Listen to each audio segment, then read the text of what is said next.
রাসূলুল্লাহ সাল্লাল্লাহু আলাইহি ওয়াসাল্লামের চরম দুশমনদের তালিকার অন্যতম একটা ছিল এই জাহান্নামের কীট উবাই ইবনে খালাফ।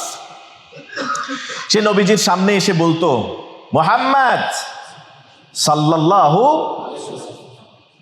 আমার আউজ নামে একটা ঘোড়া আছে, আমার একটা ঘোড়া আছে, আমি কিনেছি, এটা একটা স্পেশাল পারপাসে, এর নাম হলো আউজ নাম রেখেছি। এটাকে আমি ভালো করে দানা পানি খাওয়াইয়া তরতাজা করে বড় করতেছি। একদিন আমি আমার আউজ এই ঘোড়ার পিঠে সাওয়ার হয়ে তারপরে আমি তোমাকে হত্যা করব। নবীজিকে যখন এই কথা বলতেন, নবীজি মুচকি হাসতেন, হেসে তখন একটা কথাই রিপ্লাইয়ে বলতেন, বাল আনা আকতুলুকা ইনশাআল্লাহ, বাল আনা আকতুলুকা ইনশাআল্লাহ, তুমি তো আমাকে মারতে পারবা না উবাই, বরং আমি তোমাকে হত্যা করব আল্লাহ যদি অনুমতি দেন। সুবহানাল্লাহ। সফওয়ান ইবনুল মুআত্তাল, সে টাকা পয়সা দিয়ে একটু ঋণগ্রস্ত ছিল। উমাইর ইবনে ওয়াহাব গোপনে সন্ধি হলো যে আমি ছদ্মবেশে মদিনায় যাব। উমাইর ইবনে ওয়াহাব এই দায়িত্ব নিল, তুমি আমার ঋণ পরিশোধ করে দিবা, তার বিনিময়ে আমি তোমাদের বদলা নেব। মদিনায় যাব, আমি মদিনায় গিয়ে সেখানে একটা বিষ মিশ্রিত তরবারি নিয়ে যাব, খঞ্জর নিয়ে যাব, সেটা গোপন রাখবো, সরাসরি নবীর সাথে দেখা করতে যাব, সেখানে গিয়ে মুহাম্মদকে আমি সবার সামনে মেরে ফেলবো। তাওরাতে বিশেষজ্ঞ পণ্ডিত সফওয়ান ইবনে উমাইয়া, অমুসলিম, আল্লাহ রাসূলের উপর ইসলাম ধর্ম গ্রহণ করেছে শুধু এই চরিত্র, দানশীলতা চরিত্র দেখে। হুনাইনের যুদ্ধ হয়ে গেল। আমরা যে বলেছি 9টি বড় বড় যুদ্ধ, এর মধ্যে একটি হলো হুনাইন। হুনাইনের যুদ্ধে আল্লাহ তাআলা মুসলমানদেরকে একেবারে দুহাত ভরে দিয়েছেন গনিমতের মাল। সুবহানাল্লাহ। সফওয়ান ইবনে উমাইয়া আল্লাহ রাসূলের দানশীলতার এই চরিত্রটা পরীক্ষা করার জন্য আসছেন, কারণ তিনি তাওরাত যখন পড়তে গিয়েছেন, তিনি সেখানে শেষ নবীর একটা চারিত্রিক মাধুর্যের কথা জানতে পেরেছেন তাওরাত পড়ে, যে শেষ নবী এমন হবেন যিনি দান করবেন কিন্তু ভয় পাবেন না, আশঙ্কা করবেন না, গরিব হয়ে যাবেন, নিজে খেতে পারবেন না। তো দেখা যাক, মুহাম্মদ তো হুনাইনের যুদ্ধে অনেক গনিমত পেয়েছে, গিয়ে দেখি উনার কাছে একটা ছাগল কিংবা একটা দুম্বা অথবা একটা উট চেয়ে বসি, মুহাম্মদ আমাকে কি দেয় সাল্লাল্লাহু। সফওয়ান ইবনে উমাইয়া আল্লাহ রাসূলের কাছে হুনাইনের যুদ্ধের পরে এসে বলেন, ইয়া রাসূলুল্লাহ, আমাকে এই যে পাল দেখতে পাচ্ছি, এই বিশাল উপত্যকার মধ্যে উট আছে, এখানে দুম্বা আছে, ভেড়া আছে, দয়া করে আমাকে এখান থেকে একটা ভেড়া দিন, অন্য বর্ণনা এসে আমাকে একটা দুম্বা দিন।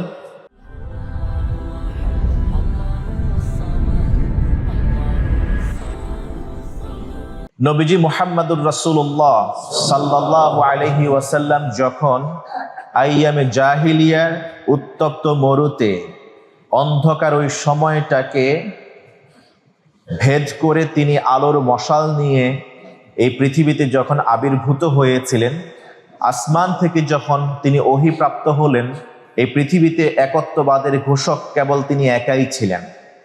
মাত্র 23 বছরের মাথায় রাসূলুল্লাহ সাল্লাল্লাহু আলাইহি ওয়াসাল্লাম যখন ইন্তেকাল করেন, সেই বিদায় হজ্জের ভাষণের সময় উত্তপ্ত মরুর উপরে আমাদের সাহাবীগণ সেখানে খালি পায়ে অনেকেই ছিলেন, আর আল্লাহ রাসূল সাল্লাল্লাহু আলাইহি ওয়াসাল্লাম তার উট কাসওয়ার উপরে বসে যখন খুতবা বা বিদায়ী হজ্জের ভাষণ দিচ্ছিলেন, তখন সাহাবীর উপস্থিতি ছিল 1,14,000 থেকে 1,24,000 সাহাবী। এই মাত্র 23 বছর বয়সে কি করে একজন মহামানব থেকে একটি পুরো উম্মাহ, একটি পুরো জাতি তিনি গঠন করে গেলেন, এর পিছনে রহস্য কি? অমুসলিম সংশয়বাদীরা প্রায়শই দাবি করে থাকে মুহাম্মদ সাল্লাল্লাহু আলাইহি ওয়াসাল্লাম নাকি তরবারির ভয় দিয়ে আঘাত করে মানুষকে এভাবে ইসলামের ছায়াতলে ডেকে নিয়ে এসছে, হাঁকিয়ে নিয়ে আসছে।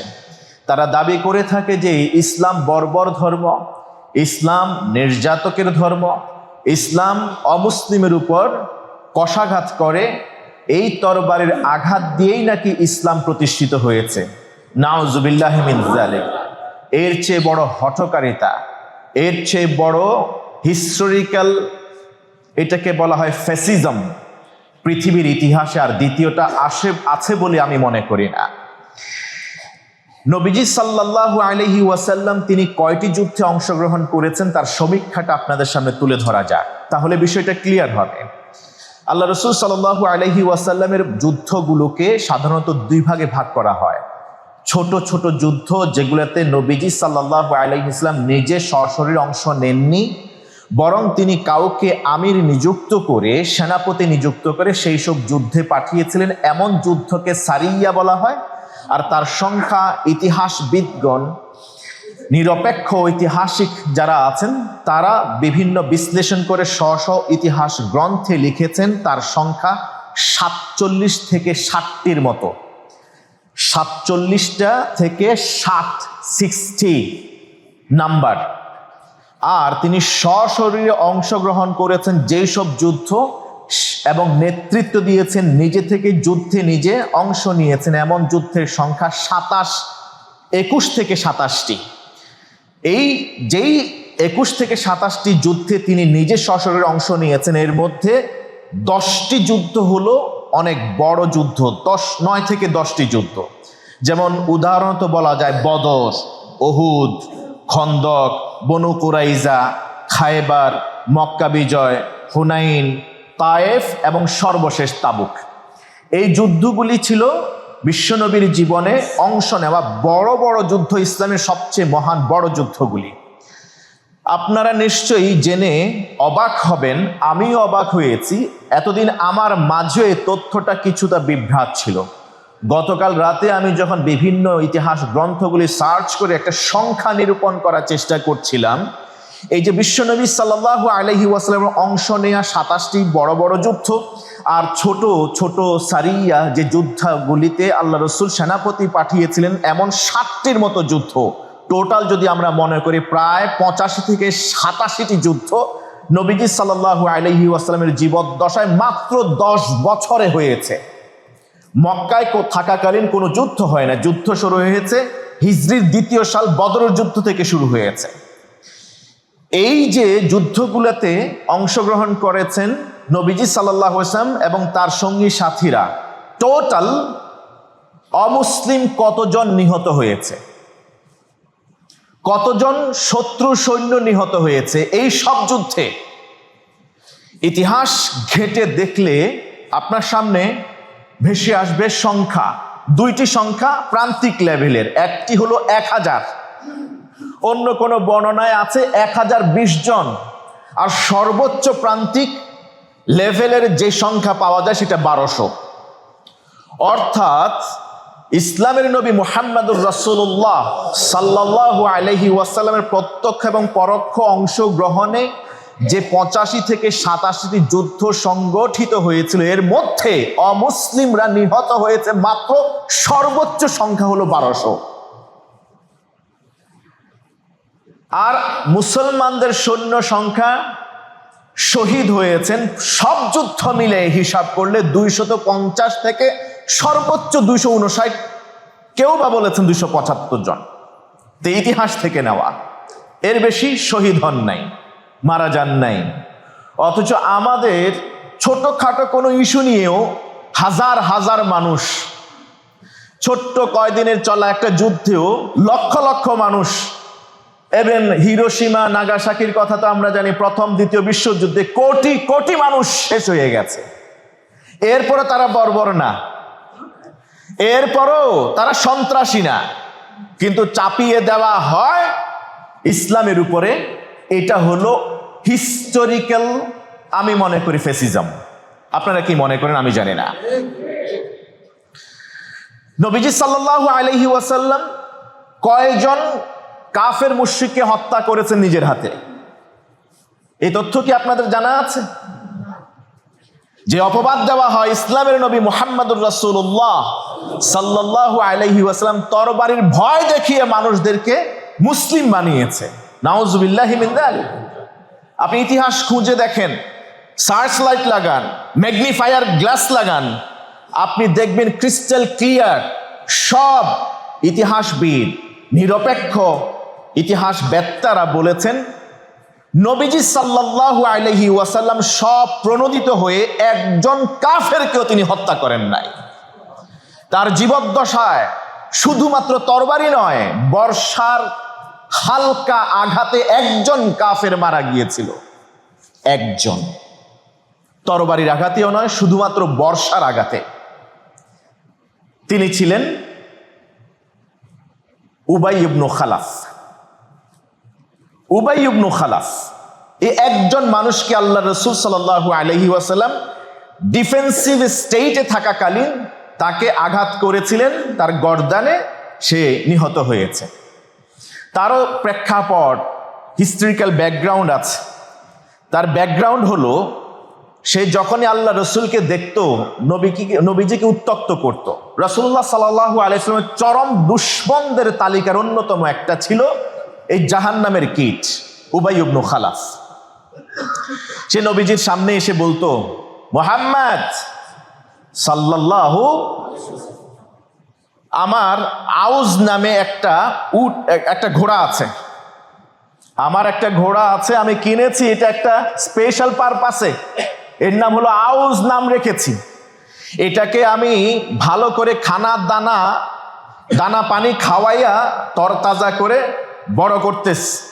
একদিন আমি আমার আউজ এই ঘোড়ার পিঠে সাওয়ার হয়ে তারপরে আমি তোমাকে হত্যা করব। নবীজিকে যখন এই কথা বলতেন, নবীজি মুচকি হাসতেন, হেসে তখন একটা কথাই রিপ্লাইয়ে বলতেন, বাল আনা আকতুলুকা ইনশাআল্লাহ, বাল আনা আকতুলুকা ইনশাআল্লাহ। তুমি তো আমাকে মারতে পারবা না উবাই, বরং আমি তোমাকে হত্যা করব আল্লাহ যদি অনুমতি দেন। সুবহানাল্লাহ।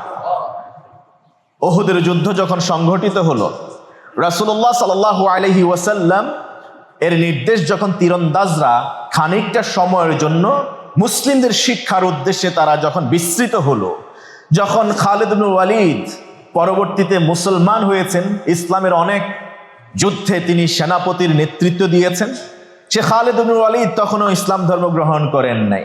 তার নেতৃত্বে যখন পাল্টা আক্রমণ করা হলো, মুসলমানরা প্রায় পরাজয় বরণ করতে থাকলো। রাসূলুল্লাহ সাল্লাল্লাহু আলাইহি ওয়াসাল্লাম আঘাতপ্রাপ্ত হলেন, ইভেন তিনি একটা গর্তে পড়ে গেলেন। সেখানে আঘাত থেকে বাঁচানোর জন্য সাহাবীরা নিজেরা ব্যারিকেড হয়ে দাঁড়িয়ে গেলেন চারপাশে দেয়ালের মতো। কোন কোন সাহাবীর পিঠে তো ৭০টার মতো বর্ষা বা তীর বিঁধে গিয়েছে আল্লাহ রসুলকে রক্ষা করতে গিয়ে। সুবহানাল্লাহ। নবীজি সাল্লাল্লাহু আলাইহি ওয়াসাল্লাম এই যুদ্ধ চলাকালীন এক সময় যখন তিনি পাহাড়ের উপরের দিকে উঠতে যাচ্ছিলেন, এই সময় উবাই ইবনে খালফ সেই আউজ ঘোড়ার উপরে চেপে নবীজি সাল্লাল্লাহু আলাইহি ওয়াসাল্লামের উপরে ব্যাঘ্রের মতো, হিংস্র চিতাবাঘের মতো ঝাঁপিয়ে পড়ার সময় বললেন, মুহাম্মদ লা নাজাউতু ইন নাজাউত, লা নাজাউতু ইন নাজাউত। আজকে যদি তোমার আমি মারতে না পারি তাইলে আমার জীবন শেষ। আজকেই হলো সর্বোত্তম সময়। এতদিন যে তোমারে বলে আসছি তোমারে আমি হত্যা করব আমার এই ঘোড়ার উপরে চড়ে, আজকে সেই সুযোগ আসছে, তুমি পালাইতে পারবা না, আমি তোমাকে হত্যা করব। সাহাবী যে কয়জন আল্লাহ রসুলকে এতক্ষণ পর্যন্ত প্রোটেকশন দিচ্ছিলেন তারা বলেন, ইয়া রাসূলুল্লাহ, আপনি আমাদেরকে অনুমতি দেন, আমরা তাকে শেষ করে দিই। রাসূলুল্লাহ সাল্লাল্লাহু আলাইহি ওয়াসাল্লাম তাদেরকে থামায় দিলেন, না থামো, তার সাথে আমার অনেক আগ থেকে একটা চুক্তি আছে, আজকে সম্ভবত সেটা সম্পাদনের দিন এসছে। হারেস, তোমার হাতে যে বর্ষাটা আছে, বর্ষাটা আমাকে দাও। হারেস ইবনু সিম্মা সাহাবী, তার হাতে ছোট একটা, কোন ইতিহাসে আসছে এটা ভাঙা একটা বর্ষা। রাসূলুল্লাহ সাল্লাল্লাহু আলাইহি ওয়াসাল্লাম বর্ষাটা নিলেন, তরবারিও হাতে নেন নাই। নেয়ার পরে যখন উবাই ইবনু খালাফ সামনের দিকে এসছে, রাসূলুল্লাহ সাল্লাল্লাহু আলাইহি ওয়াসাল্লাম তার গলার এখানে এটা দিয়ে একটা আঘাত করলেন। ওই আঘাত একেবারে হালকাভাবে তিনি করেছিলেন, আর ওই বর্ষা দিয়ে আঘাত করার কারণে উবাই ইবনু খালফ এত ভয় পাইছেন, ওই সময়ে যুদ্ধের ময়দান ছেড়ে দৌড়ে ভাগতে শুরু করলেন। ভাগতে ভাগতে তার সৈন্যদের সঙ্গীদের সাথে দেখা হলো, তুমি কোথায় পালাইতেছ? বললো যে কাদ কাতালানি মুহাম্মদ, কাদ কাতালানি মুহাম্মদ, আমারে তো মুহাম্মদ মেরে ফেলছে। ও আরে কি হয়েছে, মুহাম্মদ মারছে, ভুল কথা বলো কেন, তুমি মিথ্যা কথা ছড়াইতেছো কেন? মুহাম্মদ নিজেই তো সেখানে পড়ে আছে, এতক্ষণ পর্যন্ত শুনছি মুহাম্মদ মারাই গেছে, এতক্ষণ শুনছি মুহাম্মদ মারাই গেছে, আর এখন তুমি বলতেছো তুমি মরে গেছো, আর তুমি তো আমাদের সামনে জিন্দা আছো। বললো যে না, তোমরা আমার ঘাড়ের দিকে দেখো, মুহাম্মদ আমার এখানে আঘাত করেছে। সঙ্গীরা তাকায় দেখে যে তার ঘাড়ে তো আসলে তেমন কোনো আঘাত নাই, হালকা একটু চামড়া ছিঁড়ে গেছে। সঙ্গীরা বলল তুমি দিব্যি ভালো আছো, তোমার কোনো ক্ষতি হয় নাই, তোমার কিচ্ছু হবে না। বললো যে না, তোমরা জানো না, তোমরা এটা জানো না, আমাকে জীবিত দেখলেও আমি মৃত। রহস্য কি? প্রশ্ন করা হলে এই প্রশ্নের জবাবে উবাই ইবনে খালাফ সে বলল, জানো মক্কায় ইভেন আগে থেকেও আমি মুহাম্মদকে এইভাবে বলে আসতাম, মদিনাতে আমি মুহাম্মদকে প্রায়শই এই কথা বলেছি। মুহাম্মদ তখন আমাকে এই কথা বলেছে, বাল আনা আকতুলুকা ইনশাআল্লাহ, আল্লাহর অনুমতি পাইলে আমি তোমাকে হত্যা করব, এই কথা সে আমাকে বলেছে। সে যদি আমাকে হত্যা করতে ঘোষণা দিয়েই থাকে, এটা আল্লাহর নির্দেশে বলেছে, সে কখনো মিথ্যা কথা বলে না। ফাওয়াল্লাহি লাউ বাসাকা, সে ঐতিহাসিক কথা বলেছিল উবাই ইবনে খালাফ মৃত্যুর আগে দিয়ে। ফাওয়াল্লাহ, আল্লাহর কসম করে বলছি, লাউ বাসাকা আলাইয়া মুহাম্মাদুন লাকাতালানি, মুহাম্মদ যদি আমাকে বর্ষা দিয়ে এখানে আঘাত নাও করত, শুধু মুখের থুতু মোবারকও যদি আমার গায়ে ছিটে পড়তো, ওই থুতু মোবারকের আঘাতে আমি মরে যেতাম। মুহাম্মাদের থুতু যদি আমার গায়ে পড়তো, ওই থুতুর আঘাতেও আমি মরে যেতাম। থুতু তো নয়, আমাকে তো বর্ষা দিয়ে আঘাত করেছে। তখন তার সাথীরা বলল, তুমি যতটা আঘাত পেয়েছো তার চেয়ে বেশি তুমি ভয়ে কাঁপতেছো, দেখো তোমার বুক ধকধক করছে, তোমার বুক কাঁপছে। সেই জায়গা থেকে ভাগতে শুরু করলো, কিছু দূর যেতে না যেতে ঘোড়া থেকে পড়ে এমনিতেই মারা গেল। ইতিহাসবিদগণ বলছেন, রাসূলুল্লাহ সাল্লাল্লাহু আলাইহি ওয়াসাল্লামের যে একটা ক্ষমতা আল্লাহ তাআলা দিয়েছিলেন, আল্লাহ রসুলের হুঙ্কার, আল্লাহ রসুলের দর্শন, তাকিয়ে থাকা, তাকবীরের ধ্বনি, 1 মাস দূরত্বে ওই রাস্তায় যারা থাকে তারাও সেখান থেকে ভয় পাইতে শুরু করে। সুবহানাল্লাহ। এই একজন মানুষ, ইতিহাস থেকে জানা যায় রাসূলুল্লাহ সাল্লাল্লাহু আলাইহি ওয়াসাল্লামের অবস্থান কি ছিল সেখানে, তিনি ডিফেন্সিভ ছিলেন, নিজেকে আত্মরক্ষার জন্য চাইলে সাহাবীদেরকে দিয়ে তাকে মেরে ফেলতে পারতেন, সেটাও করেন নাই। এর পরেও সংশয়বাদী অমুসলিমরা মুসলমান আর ইসলামকে নিয়ে কটাক্ষ করে, ইসলাম নাকি তরবারি দিয়ে বিজয়ের একটা ধর্ম। নাউজুবিল্লাহি মিন যালিক। তাহলে ইসলাম তরবারির আঘাতে আসে নাই, প্রতিষ্ঠিত হয় নাই, কোন যুদ্ধের মহড়া আগে থেকে লাগিয়ে দিয়ে ইসলাম নিজেদের এ রাষ্ট্রকে প্রতিষ্ঠা করে নাই। করেছে কি দিয়ে? এবার আসুন সেই বিষয়টা আমরা জানার চেষ্টা করি। একজন মহামানব থেকে ইন্তেকালের সময় 1,24,000 সাহাবী, একটা অন্ধকার যুগ, an era of darkness, ignorance, একটা সমাজকে কিভাবে তিনি বলতে পারলেন, ইতিহাসবিদরা এখনো পর্যন্ত তারা অকপটে স্বীকার করছেন নবীজির সেই কথাকে, খায়রুল কুরুনি কারনি সুম্মাল্লাযীনা ইয়ালুনাহুম, সর্বশ্রেষ্ঠ যুগ আমি নবী মুহাম্মদুর রাসূলুল্লাহ সাল্লাল্লাহু আলাইহি ওয়াসাল্লামের যুগ। যেটা ছিল অন্ধকার যুগ, সেটা কি করে আলোর যুগে পরিণত করেছিলেন নবীজি সাল্লাল্লাহু আলাইহি ওয়াসাল্লাম। এটা তো নিশ্চিত আল্লাহ রাসূল ভয় দেখিয়ে, হত্যা করে, ত্রাস সৃষ্টি করে, জুলুম করে, জোরপূর্বক তিনি ইসলাম কায়েম করেন। লাস্তা আলাইহিম বিমুসাইতির, খোদা আরশ আজিমের মালিক নবীজিকে অ্যাড্রেস করে বললেন, লাস্তা আলাইহিম বিমুসাইতির, নবী আপনি দারোগা নন যে আপনি বাধ্য করে, বল প্রয়োগ করে আপনি তাদেরকে মুসলমান বানাবেন। লা ইকরাহা ফিদ্দীন, বাধ্যবাধকতা নেই, জোর বল প্রয়োগের কোনো সুযোগ ইসলামে নাই। তাহলে নবীজি সাল্লাল্লাহু আলাইহি ওয়াসাল্লাম একটা লাইট থেকে শুরু করে পুরো একটা জাতিকে, উম্মাকে আলোকিত কিভাবে করেছেন, এটা আল্লাহ তাআলা কোরআনে বলছেন, ফাবিমা রাহমাতিম মিনাল্লাহি লিনতা লাহুম ওয়ালাউ কুনতা ফাজ্জান গালিযাল কলবি লানফাদ্দু মিন হাওলিক ফাআফু আনহুম ওয়াস্তাগফির লাহুম ওয়াশাওিরহুম ফিল আমর ফাইযা আযামতা ফাতাওয়াক্কাল আলাল্লাহ ইন্নাল্লাহা ইউহিব্বুল মুতাওয়াক্কিলিন। সূরা আলে ইমরান 159তম আয়াত। এই আয়াতে আল্লাহ সুবহানাহু ওয়া তাআলা মাত্র 23 বছর বয়সের এই জিন্দেগিতে আল্লাহর নবী এই বৈপ্লবিক পরিবর্তন কিভাবে সাধন করেছেন তার হিস্ট্রি তুলে ধরেছেন, বিস্তারিত বর্ণনা আল্লাহ তুলে ধরেছেন।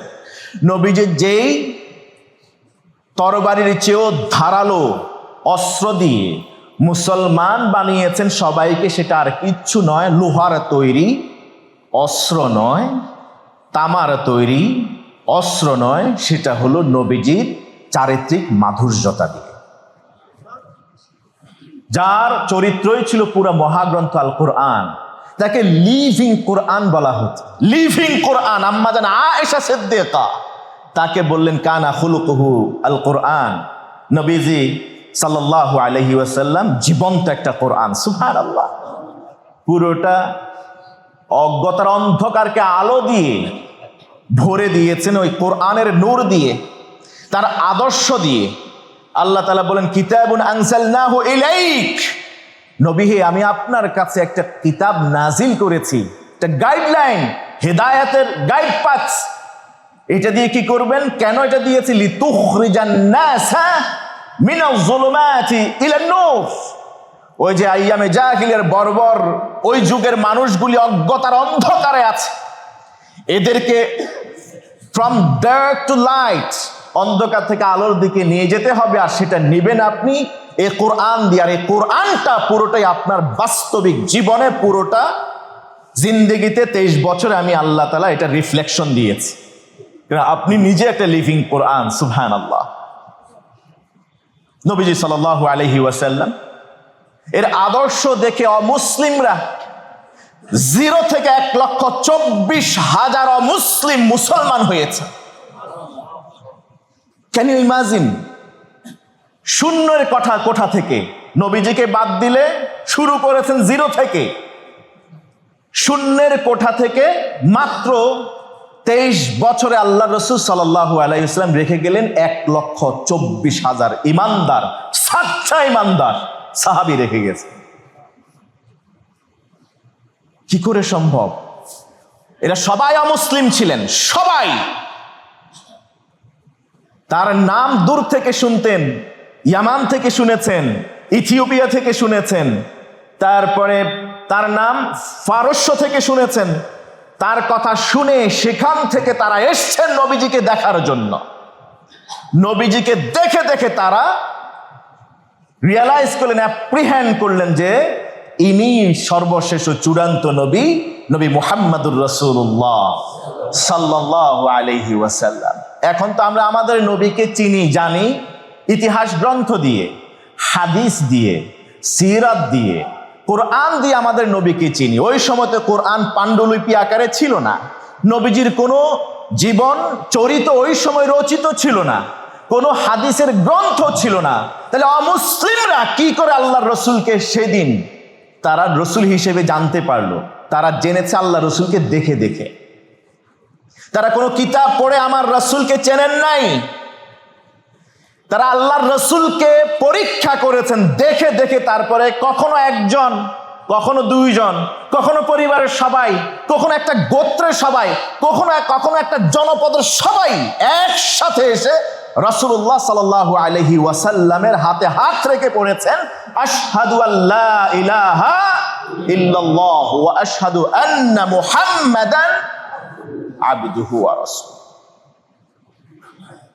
নবীজি সাল্লাল্লাহু আলাইহি ওয়াসাল্লামের সেই চারিত্রিক মাধুর্যপূর্ণ অভ্যাসগুলির একটা ছিল তিনি দান করতেন অকাতরে। এমন দান করতেন লা ইয়াখশাল ফাক, গরিব হয়ে যাবেন, পরের বেলা খাইতে পারবেন না, কি আছে পরিবারের জন্য? একাধারে 8 থেকে 9টা পরিবার ওনার, নাতি নাতনিরা তো আছেই, তিনি তো একা নন। তারা কি খাবে পরের বেলায়, এটা তিনি দেখতেন না। ভয় পেতেন না যে গরিব হয়ে যাবেন, এই আশঙ্কাও তিনি করতেন না। শুধু এই চরিত্র দেখেই তাওরাতে বিশেষজ্ঞ পণ্ডিত সফওয়ান ইবনে উমাইয়া, অমুসলিম, আল্লাহ রাসূলের উপর ইসলাম ধর্ম গ্রহণ করেছে। শুধু এই চরিত্র, দানশীলতা চরিত্র দেখে। হুনাইনের যুদ্ধ হয়ে গেল। আমরা যে বলেছি 9টি বড় বড় যুদ্ধ, এর মধ্যে একটি হলো হুনাইন। হুনাইনের যুদ্ধে আল্লাহ তাআলা মুসলমানদেরকে একেবারে 2 হাত ভরে দিয়েছেন গনিমতের মাল। সুবহানাল্লাহ। সফওয়ান ইবনে উমাইয়া আল্লাহ রাসূলের দানশীলতার এই চরিত্রটা পরীক্ষা করার জন্য আসছেন। কারণ তিনি তাওরাত যখন পড়তে গিয়েছেন, তিনি সেখানে শেষ নবীর একটা চারিত্রিক মাধুর্যের কথা জানতে পেরেছেন তাওরাত পড়ে, যে শেষ নবী এমন হবেন যিনি দান করবেন কিন্তু ভয় পাবেন না, আশঙ্কা করবেন না, গরিব হয়ে যাবেন, নিজে খেতে পারবেন না। তো দেখা যাক, মুহাম্মদ তো হুনাইনের যুদ্ধে অনেক গনিমত পেয়েছে। গিয়ে দেখি উনার কাছে একটা ছাগল কিংবা একটা দুম্বা অথবা একটা উট চেয়ে বসি, মুহাম্মদ আমাকে কি দেয়? সাল্লাল্লাহু। সফওয়ান ইবনে উমাইয়া আল্লাহ রাসূলের কাছে হুনাইনের যুদ্ধের পরে এসে বলেন, ইয়া রাসূলুল্লাহ, আমাকে এই যে পাল দেখতে পাচ্ছি, এই বিশাল উপত্যকার মধ্যে উট আছে, এখানে দুম্বা আছে, ভেড়া আছে, দয়া করে আমাকে এখান থেকে একটা ভেড়া দিন, অন্য বর্ণনা এসে আমাকে একটা দুম্বা দিন। নবীজি সাল্লাল্লাহু আলাইহি ওয়াসাল্লাম বললেন, এই যে দুম্বা যা আছে সব নিয়ে নাও। বলেন, ইয়া রাসূলুল্লাহ, একটা চেয়েছি। আল্লাহ রাসূল বলেন, ও বুঝছি, তোমার এতে হচ্ছে না, এই যে উট যা আছে এগুলো নিয়ে নাও।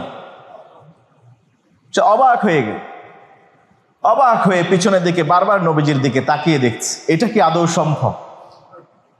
এরপরে তিনি ওই দুম্বা ভেড়া হাঁকিয়ে নিয়ে চলে যেতে লাগলেন।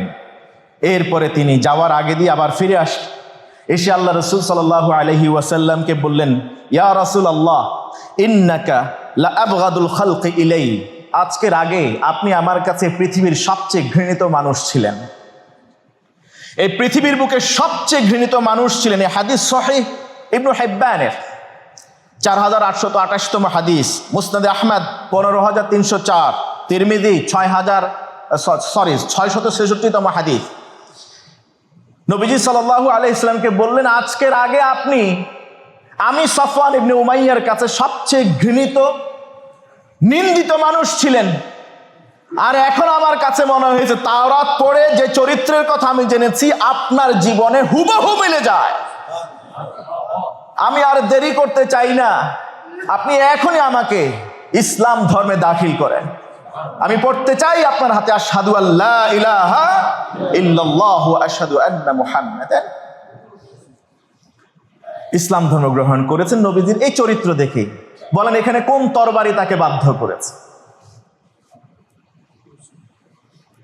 চরম ক্ষমাশীল ছিলেন আমার নবী মুহাম্মদুর রাসূলুল্লাহ সাল্লাল্লাহু আলাইহি ওয়াসাল্লাম, চরম ক্ষমাশীল। মানবিক ঔদার্যতা এত বেশি ছিল, শুধু এই ক্ষমাশীলতার অনুপম আদর্শ দেখেই অমুসলিম উমাইর ইবনে ওয়াহাব তিনি ইসলাম ধর্ম গ্রহণ করেছেন। বদর যুদ্ধে চরমভাবে লাঞ্ছিত পর্যবেসিত হয়েছে কুফফারে আরব। মক্কার কুরাইশরা চেহারা দেখাইতে পারে না পরিবারের কাছে, বাবারা যারা যুদ্ধে গিয়েছে ছেলেদের কাছে দাঁড়াইতে পারে না, কারণ এরা পরাজিত সৈনিক। মুহাম্মদ সাল্লাল্লাহু আলাইহি ওয়াসাল্লাম যাকে তারা দেশ থেকে তাড়িয়ে দিয়েছিল, যার ঘর নাই, বাড়ি নাই, বাবা নাই, চির এতিম, কখনো নেতৃত্বের লিডারশিপটাও পায় নাই এই মক্কায় থাকাকালীন, কখনো মাথা তুলে আওয়াজ বড় করে দিনও প্রচার করতে পারে নাই। অথচ মদিনায় যাওয়ার পরে 1 বছরের মাথায় কি হলো, তোমরা এত এত বড় প্রশিক্ষণ প্রাপ্ত যোদ্ধারা সেখান থেকে ফিরে আসছো, আরো কি নাস্তানা বোধ ভাবে ফিরে আসছো সেখান থেকে। 313 জনের মোকাবেলায় 1000 তোমরা পরাজিত হয়েছে। এই জন্য তারা লজ্জায় মানুষের কাছে যেতে পারতো না। এখন তারা চিন্তা করলো, ইসলামের এই উৎকর্ষকে যদি থামাতে হয় তাহলে তাদের নেতাকে মেরে ফেলতে হবে। নবী মুহাম্মদুর রাসূলুল্লাহ সাল্লাল্লাহু আলাইহি ওয়াসাল্লামকে এই দুনিয়া থেকে সরায় দিতে হবে, কারণ আল্লাহ তাআলা তাকে পাঠিয়েছেন ইয়া আইয়ুহান নাবিয়্যু ইন্না আরসালনাকা শাহিদান ওয়া মুবাশশিরান ওয়া নাযীরা ওয়া দাঈয়ান ইলাল্লাহি বিইذনিহি ওয়া সিরাজাম মুনীরা। সূর্যের আলোকবর্তিকা হিসেবে আল্লাহ তাআলা নবীজিকে পাঠিয়েছেন। যদি এই ইসলামের এগিয়ে চলা উৎকর্ষকে থামাতে হয়, নবী মুহাম্মাদের এই সূর্যকে চিরকালের জন্য নিভিয়ে দিতে হবে। আমার আল্লাহ বলেন ইউরিদুনা লিইউতফিউ নূরাল্লাহি বিআফওয়াহিহিম ওয়াল্লাহু মুতিম্মু নূরিহি ওয়ালাউ কারিহাল কাফিরুন। কাফেররা যতই চায় ইসলামের এই প্রদীপ্তমান তেজদীপ্ত এই চেরাগকে নিভিয়ে দিবে, আদৌ কি সম্ভব? পৃথিবীর সব অমুসলিম মিলে, জিন ইনসান মিলে সবাই চেষ্টা করে, সব প্রযুক্তি খাটিয়ে সূর্যকে কি আটকিয়ে রাখতে পারবে? আল্লাহ তাআলা তো নবীকে সূর্যের সাথে তুলনা দিয়েছেন। আল্লাহর নির্দেশ ছাড়া সূর্যের গতি যেমনি ভাবে কেউ থামাতে পারবে না, ইসলামের বিজয় কেউ কিয়ামত পর্যন্ত কেউ দমিয়ে রাখতে পারবে। সিদ্ধান্ত নিল পরামর্শ করে সফওয়ান ইবনুল মুআত্তাল, সে টাকা পয়সা দিয়ে একটু ঋণগ্রস্ত ছিল। উমাইর ইবনে ওয়াহাব গোপনে সন্ধি হলো যে আমি ছদ্মবেশে মদিনায় যাব। উমাইর ইবনে ওয়াহাব এই দায়িত্ব নিল, তুমি আমার ঋণ পরিশোধ করে দিবা, তার বিনিময়ে আমি তোমাদের বদলা নেব। মদিনায় যাব, আমি মদিনায় গিয়ে সেখানে একটা বিষ মিশ্রিত তরবারি নিয়ে যাব, খঞ্জরে নিয়ে যাব, সেটা গোপন রাখবো। সরাসরি নবীর সাথে দেখা করতে যাব, সেখানে গিয়ে মুহাম্মদকে আমি সবার সামনে মেরে ফেলব। যথা কথা তথা কাজ, মদিনায় আসলে নবীজি মসজিদে নববীতে উমাইর ইবনে ওয়াহাব তিনি আসলেন। আসার পরে আল্লাহ রাসূলের দরবারে বসলেন। ইন দ্য মিন টাইম আরশে আজিমের মালিক, মা কথা কয় না, কাকে পাঠাইলেন? জিবরিল আমিন এসে হাজির, যিনি আল্লাহ রাসূলের স্পাই হিসেবে কাজ করছেন। গোপনে বলে দিলেন, ইয়া রাসূলুল্লাহ, আপনার সামনে যে আছে ওকে জানেন তো? ও তো আসলে আপনার সাথে ভালো আচরণ করার জন্য আসে নাই, ওর আস্তিনের ভিতরে বিষ মিশ্রিত খঞ্জর আছে, আপনি সাবধান থাকেন। নবীজি সাল্লাল্লাহু আলাইহি ওয়াসাল্লাম জিবরিলের সাথে কথোপকথন শেষে উমাইর ইবনে ওয়াহাবকে বললেন, উমাইর, মদিনায় কেন আসছো বলো দেখি, তোমার কি খবর? উমাইর, আস্তিনের ভিতর থেকে খঞ্জরটা বের করো। আস্তিনের ভিতর থেকে খঞ্জরটা বের করো। উমাইর তো পুরো আকাশ থেকে পড়ছে। বললেন, ইয়া রাসূলুল্লাহ, আপনি এটা কি বলছেন? বলো না, বের করো, সমস্যা নাই, তোমার সেফটি সিকিউরিটি নিরাপত্তার দায়িত্ব আমার। তুমি আমাকে হত্যা করতে এসেছিলে, তুমি সফওয়ান ইবনে মুআত্তালের সাথে এভাবে সন্ধি করেছ, তোমার ঋণ পরিশোধের দায়িত্ব সে নিয়েছে, তুমি বিষ মিশ্রিত খঞ্জর নিয়ে আমাকে হত্যা করতে আসছো, আমি সবকিছু জানি। ঐতিহাসিক কথা বর্ণনা মাজমাউজ জাওয়াইদ মামবাউল ফাওয়াইদ নামক গ্রন্থে উদ্ধৃত হয়েছে। তখন উমাইর আল্লাহ রাসূলকে বললেন, ইয়া রাসূলুল্লাহ, কুনতু নুকাযযিবুকা, আমি আপনাকে মিথ্যাবাদী মনে করতাম, নাউযুবিল্লাহ, বিমা কুনতা তা'তিনা বিহি মিন খাবারিস সামা, আসমান থেকে নাকি আপনার উপর ওহী নাজিল হয়, এটা আমি শুনেছি। কখনো বিশ্বাস করি নাই যে কিভাবে কোনো ইথারনেট ছাড়া, কোনো বার্তাবাহক ছাড়া, যাকে দেখাই যায় না, কোনো মাধ্যম ছাড়া কিভাবে আসমান থেকে ওহী আসে আপনার কাছে, এটা অসম্ভব মনে হয়েছে। আমি মিথ্যা কথা বলে উড়িয়ে দিতাম এইগুলাকে, কোরআনের আয়াতগুলি যখন শুনতাম। কিন্তু এখন আমি বাস্তবিক দেখেছি, আমার সাথে যে চুক্তি হয়েছে এটা সফওয়ান ইবনুল মুআত্তাল ছাড়া দ্বিতীয় আর কেউ জানে না। আপনার জানা তো দূরে থাক, আমি বুঝতে পেরেছি আসমান থেকে যে ওহী আসে, যিনি নিয়ে আসেন, তিনি সত্য সঠিক ওহী নিয়ে আসেন। ইয়া রাসূলুল্লাহ, আপনার কাছে যে ওহী আসে, যেটা আমি এতদিন বুঝতে পারি না, যার কারণে আপনাকে মিথ্যুক বলেছে, আমাকে মাফ করে দেন। আর আমি আর দেরি করতে চাই না, আমি কালিমাতুশ শাহাদার সুধা পান করতে চাই। আশহাদু আল্লা ইলাহা ইল্লাল্লাহ ওয়া আশহাদু আন্নাকা মুহাম্মাদান আবদুহু ওয়া রাসূল। আপনি মুহাম্মদ আল্লাহর বান্দা, আল্লাহর রাসূল, আমি এটা সাক্ষী দিচ্ছি। উমাইর ইবনে ওয়াহাব একজন হত্যাকারী ব্যক্তি গোপনে আসছেন হত্যা করতে, তিনি এখন নবীজির বডিগার্ড বনে গেছেন। এটা কোন তরবারি? বরং তরবারি দিয়ে মারতে আসছিল। আল্লাহ রসুলের এই চারিত্রিক পরম ক্ষমাশীল এই আচরণ দেখে বিমুগ্ধ হয়ে ইসলাম ধর্ম গ্রহণ করে বসে আছেন। নবীজি সাল্লাল্লাহু আলাইহি ওয়াসাল্লাম পরমত সহিষ্ণু ছিলেন, চরম ধৈর্যশীল একজন মানুষ ছিলেন। ওই সময় মক্কা মদিনায় আরবের ভূখণ্ডে তাওরাত এবং ইনজিলে যারা পারদর্শী ছিল, পণ্ডিত বুজুর্গ ছিল, প্রবীণ আলেম ছিল, তারা ওই তাওরাত ইনজিল পড়ে জেনেছে শেষ নবী মুহাম্মদ সাল্লাল্লাহু আলাইহি ওয়াসাল্লামের একটা চরিত্র থাকবে যেটা পৃথিবীর কারো সাথে মিলবে না। সেই চরিত্র কি? আল্লাহ রসুল সাল্লাল্লাহু আলাইহি ওয়াসাল্লামের পরমত সহিষ্ণুতা, চরম ধৈর্যশীলতা, অজ্ঞতা মূর্খতাকে হার মানিয়ে ছাড়বে। এবং যখন অজ্ঞতা সুলভ কোনো মূর্খ কোনো আচরণ আল্লাহ রসুলের প্রতি নির্দয় হতে থাকবে, যত বেশি নবীজি তত বেশি পরমত সহিষ্ণু এবং ধৈর্যশীলতার পরিচয় দিবেন। তিনি কখনো রেগে যাবেন না। দুইজন আলেম ছিল, ইহুদি পণ্ডিত, প্রবীণ, তাওরাতে তারা ব্যুৎপত্তিগত জ্ঞানের অধিকারী ছিল। তাদের কাছ থেকে সেই সময়ে অমুসলিমরা বিভিন্ন মাসালা মাসাইল জানত। প্রবীণ আলেমদের মধ্যে একজন ছিল আব্দুল্লাহ ইবনু সালাম, আর একজন ছিল যায়েদ ইবনু সানাহ। এই দুইজন ইহুদি পণ্ডিত ছিল। আল্লাহ রসুল সাল্লাল্লাহু আলাইহি ওয়াসাল্লামকে পরীক্ষা করবেন। নবীজির চেহারা দেখে আব্দুল্লাহ ইবনে সালাম বহুত আগে দূর থেকে বলছে, এই চেহারাওয়ালা মানুষ কখনো মিথ্যাবাদী হতে পারে, কিন্তু শেষ নবী হিসেবে মেনে নিতে হবে। আমি যেহেতু তাওরাতে পণ্ডিত জানি, সেখানে একটা পরীক্ষা চালাতে হবে, সেটা তো চেহারা দেখে বোঝা যায় না। উনার কাছে যাওয়া ছাড়া তিনি যে পরমত সহিষ্ণু, চরম ধৈর্যশীল, এটা পরীক্ষা করতে হবে আগে। যায়েদ ইবনু সানা, ইহুদিদের এই পণ্ডিত, তিনি করলেন কি? তিনি আল্লাহ রসুলের সাথে একটা লেনদেন করলেন। সেটা হলো রাসূলুল্লাহ সাল্লাল্লাহু আলাইহি ওয়াসাল্লামকে ঋণ দিলেন।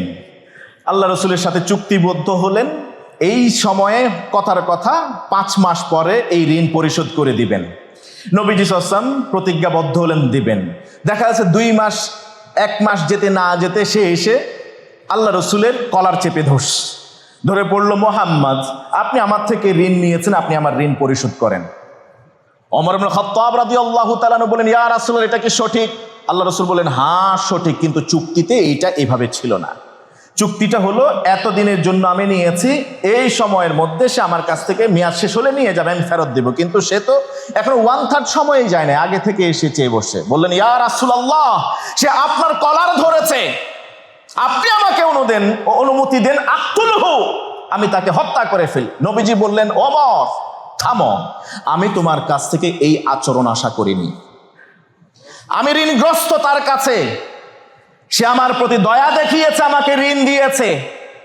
অতএব তুমি আমাকে আরো সুন্দর পরামর্শ দিতে পারতে যে, ইয়া রাসূলুল্লাহ, তার এই ঋণটা আগে ভাগে পরিশোধ করে দিলেই ভালো। এটা বললে আমি বেশি খুশি হতাম, তুমি যে হত্যা করতে চাচ্ছ তাকে। যায়েদ ইবনু সানা তিনি তাকাই রইলেন, কি ব্যাপার, কি হওয়ার কথা, হচ্ছেটা কি? রাসূলুল্লাহ বললেন, ওমর যাও। যায়েদ ইবনু সানা যেহেতু আগে চেয়ে বসছে, হয়তো তার কোনো প্রয়োজন আছে, হয়তো সেই জন্য মানসিকভাবে ঠিক নাই, অপ্রস্তুত, বিধায় আমার সাথে এই আচরণ করেছে, এটাকে দোষ ধরো না, বরং তার পাওনা পরিশোধ করে দাও। এবং তুমি যে তার সাথে আচরণ করছো, খারাপ আচরণ, তাকে হত্যা করার হুমকি দিয়েছো, এর কারণে আরো বাড়তি কিছু খেজুর তাকে দিয়ে দিবে, যতটুকু পাবে তার চেয়ে একটু বাড়তি দিবে। যায়েদ ইবনু সানা তাৎক্ষণিক বললেন, ইয়া রাসূলুল্লাহ, এই খেজুরেরও আমার দরকার নাই, এই পাওনাও আমি চাইতে আসি না, আমি আসছি আপনাকে পরীক্ষা করার জন্য। কারণ আমি যখন তাওরাত পড়তে গিয়েছি তখন দেখেছি, ইয়াসবিকু হিলমুহু জাহলাহু, ইয়াসবিকু হিলমুহু জাহলাহু, শেষ নবীর চরিত্র হবে এমন, তিনি তার ধৈর্য পরসহিষ্ণুতা দিয়ে অজ্ঞতার মূর্খতাকে ছেয়ে যাবেন, তার উপর বিজয় লাভ করবেন। এবং অজ্ঞতা যত বেশি কঠিন হতে থাকবে, বর্বর আচরণ যত বেশি চেপে বসবে, নবীজি তত বেশি ভারী সহিষ্ণু হয়ে যাবেন। তিনি কখনো ধৈর্যচ্যুত হবেন না। বললেন, ইয়া রাসূলুল্লাহ, আমি আপনাকে সব দেখে চিনেছি, কিন্তু এইটা বাকি ছিল। যেহেতু আমি কিতাব জানি, এবং আমি নয় শুধু, আব্দুল্লাহ ইবনে সালামও একই বিষয়ে আপনাকে পরীক্ষা করতে বলেছেন। আপনি পরীক্ষায় পাশ করেছেন। আমরা এই মুহূর্তে আমাদের ইহুদি ধর্ম ছেড়ে মুসলমান হতে চাই। আল্লাহ তাআলা আমাদের বোঝার তৌফিক দান করুন। আমরা আগামী জুমাতেও ইনশাআল্লাহ তাআলা নবীজির উত্তম চরিত্র, এই মাধুর্যগুলো নিয়ে কথা বলবো। যে অমুসলিমরা আমাদেরকে প্রায়শই এই ধরনের ষড়যন্ত্রমূলক দাবি পেশ করে থাকে আমাদের সামনে, যে আমাদের ইসলাম নাকি তরবারির আঘাতে, তরবারির চাপে আর জোরে নাকি ইসলাম বিজয় লাভ করেছে। একের পর এক জায়গাগুলি দখল করে নিয়েছে, দেশগুলিতে ইসলাম ছড়িয়ে দিয়েছে। আর বাস্তবতা আসলে কতটুকু, এটা মুসলমান হিসেবে, নবীর উম্মত হিসেবে আমাদের জানার দরকার আছে কিনা নাই? আল্লাহ তাআলা আমাদের বুঝার তৌফিক দান করুন। সম্মানিত মুসল্লিনে কেরাম, শুধু জানলেই হবে না, এই জানানোর পিছনে আমার একটা উদ্দেশ্য আছে। আপনারা দেখেন প্রতি জুমায় এই যে জুমার লেকচারটা আমরা আপনাদের সামনে উপস্থাপন করি, প্রত্যেকটা আলোচনার পেছনেই সোর্সগুলি আমরা মেনশন করি। আর আপনারা জানেন যে একটা সোর্স থেকে আমরা বক্তব্য করি না। কেউ তৈরি করে দিয়েছে একটা খুতবার বই, ওইখান থেকে আমরা বলি না। দীর্ঘ এক সপ্তাহ ধরে সার্চিং করে করে বিভিন্ন জায়গা থেকে, অথেন্টিক সোর্স থেকে হাদিসগুলি, বক্তব্যগুলি সন্নিবেশন করে তারপর উপস্থাপন করা হয়। এত বড় কষ্ট কেন করা হয়? আমি চাইলে তো 12 চাঁদের খুতবা আছে, চাইলে তো এখন খুতুবাত অনেক আছে বই আকারে, সেখান থেকে একটা দিয়ে শুরু করে বছর পার করে দিতে পারি। সেটা কেন করি না? নিশ্চয়ই তো আমাদের একটা উদ্দেশ্য আছে। উদ্দেশ্য হলো কি? কিছু অথেন্টিক কথা বলার জন্য আমি চেষ্টা করব, আর আপনারা সেটা মেনে দুনিয়া এবং আখিরাতে সফল হবে। মানার জন্য, বিশ্বাস করেন, মানার জন্য। মানতে পারবেন তো ইনশাআল্লাহ? যে 3টা চরিত্রের কথা আমরা বলেছি, এই চরিত্রগুলো কি শুধু কানে শুনবো নাকি আমলে পরিণত করব? আল্লাহ তৌফিক দান করুন।